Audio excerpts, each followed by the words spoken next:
Jean-François Barry, un chroniqueur pas comme les autres. Bonjour Jean-François. Bonjour, Madame Monpetit. Bonjour, Monsieur Barry. Journée de fin de semaine de l'Action de grâce. Tu veux nous parler de football, entre autres. Fin de semaine de sport, là. Pour vrai, un jour, je veux trouver une Je famille vois le américaine. sourire dans ton visage. Là. C'est vrai, mais ça c'est un autre dossier. C'est parce que j'ai fait un drôle de rêve. C'est ce que je racontais aux gens en régie. Veux-tu le savoir? Absolument, Moi, bien je viens sûr. de le mettre sur les médias sociaux. Laisse-moi pas là-dessus. Là.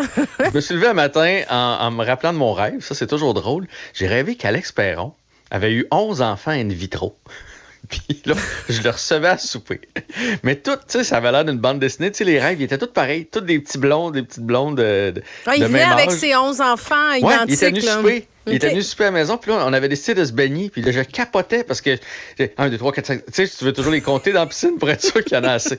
Bref, comment mon cerveau a pu en arriver là, ça m'a fait sourire ce matin. Il y avait Probablement à un cause... cas dans les médias là, d'un gars qui serait le père de 37 enfants. Je crois que tu as dû faire tout 100, un amalgame, tu sais. C'est ça. Mais pourtant, je pense pas qu'Alex donne dans les banques de sperme. Enfin, on va s'arrêter là pour ce dossier-là, mais oui, ça me fait rire. L'autre affaire qui me fait rire, honnêtement, un jour, je veux vivre ça. Je veux me trouver une famille américaine chez qui aller vivre la Thanksgiving. Ça doit être tellement incroyable avec les matchs de football et la dinde. Donc, hier, aux États-Unis, tout le monde est arrivé devant son téléviseur. Il y avait 3 parties. Malheureusement, ça a été des parties ordinaires. Ça a commencé avec les Packers contre les Lions. On s'attendait à ce que les Lions remportent ce match-là.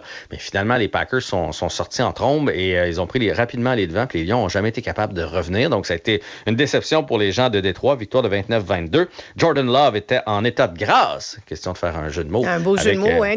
La fin de semaine. Les Cowboys de Dallas ont fait qu'une bouchée de l'équipe de Washington. Les Commanders, 45-10. Prescott, 331 verges. La défensive des Cowboys a été très, très bonne aussi. Et en soirée, les 49ers étaient trop forts pour les Seahawks de Seattle. Donc, victoire de 31-13. McCaffrey a encore une fois été très, très bon. Et aujourd'hui, il y a quand même un match. Ça, c'est la première fois pour le Vendredi fou. On organise une game. On va regarder ce que ça va donner, j'imagine, Il n'y niveau... en a pas d'habitude. Pourquoi? D'habitude, Pour on saute respecter le la commercialisation ou c'est parce que c'est un week-end de fête? Écoute, je peux pas te dire, mais ils ont dit ça hier pendant le reportage. Okay. Pour une première fois, on essaie un match le vendredi. Intéressant, fait historique. Vendredi Merci, Jean-François. Voilà. Alors, moi, je répète, tout simplement. C'est les Dolphins. Alors, les Dolphins, ça, tu sais que c'est l'équipe de Jean-Nicolas qui travaille avec nous, notre patron. Donc, les Dolphins, qui est une des meilleures équipes et une des plus belles à Donc, on avoir aime joué. beaucoup, beaucoup cette équipe. Ben oui. Puis non seulement ça, on leur prédit une victoire.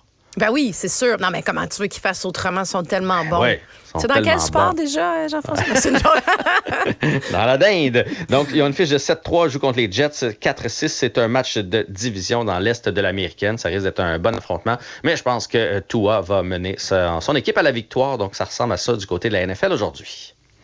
Et si on tourne les yeux du côté du hockey, je sais que tu aimes ça, me tenir au courant de ce qui se passe. Qu'est-ce que je dois suivre? Mais hier, on a pris une pause parce qu'on sait qu'aux États-Unis, on va juste regarder la NFL. C'est parce donc, que il y tu avait t'étais couché aucun bien match. tard la veille. Hein? Non, pas moi qui ai pris une pause.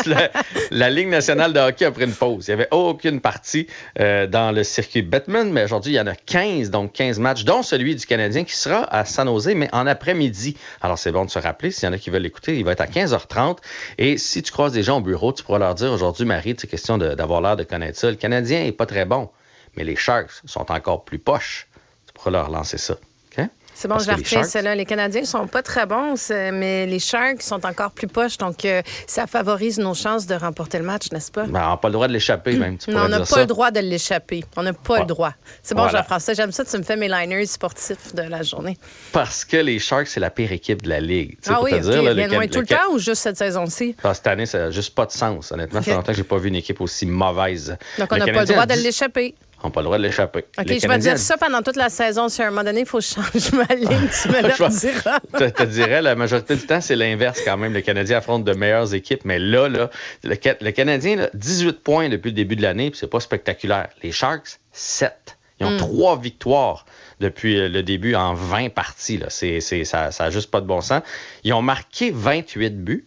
Ils en ont alloué 83. Ça te donne-tu une idée du genre de match qu'ils jouent? Donc, le Canadien doit absolument aller chercher la victoire cet après-midi. Et pourquoi pas en profiter pour relancer quelques marqueurs? Parce qu'il donne beaucoup de buts du côté de San Jose. Fait que Caulfield, Anderson, ça serait le fun qui touche le fond du filet. Question dans ce temps-là, on se sent mieux une fois qu'on a marqué un but. Et ce sera Caden Primo devant le but du Canadien. Puis ça, je te dirais, là, c'est ce qui fait jaser énormément parce que le Canadien a un mariage à 3 avec 3 gardiens, ce qui est rare. Et on en donne un peu à tout le monde. Fait que là, tout le monde s'attendait de revoir Montembeault qui a été très, très bon cette semaine. Parce que quand t'es gardien de but, t'as une bonne performance, t'as le goût de revenir, tu te sens hot, tu vois la rondelle grosse de même, puis tout va bien. Mais là, il va être obligé de sauter son tour. Puis demain, le Canadien joue contre Los Angeles et probablement que ce sera Jake Allen. Donc, Montembeault, là, qui est hot, qui a hâte de revoir des pucks, ça va aller juste à la semaine prochaine avant qu'il soit encore une fois d'office. Fait que ça, c'est pas tellement bon pour les gardiens de but. Il va falloir que Kent Hughes règle ce ménage à 3-là avant longtemps. Puis contre Los Angeles, c'est quoi le liner? Ils peuvent-tu l'échapper? Ils peuvent pas l'échapper? Contre Los Angeles, tu pourras dire, ouais, ça, c'est une bonne équipe, puis le Canadien va être dans un 2-2. Ça sera pas facile. Parce que 2 matchs en 2 jours, tu comprends? Ah, écoute. Un professionnel. Jean-François, absolument, j'adore ça. Jean-François Barry, merci vraiment beaucoup. Ça fait plaisir.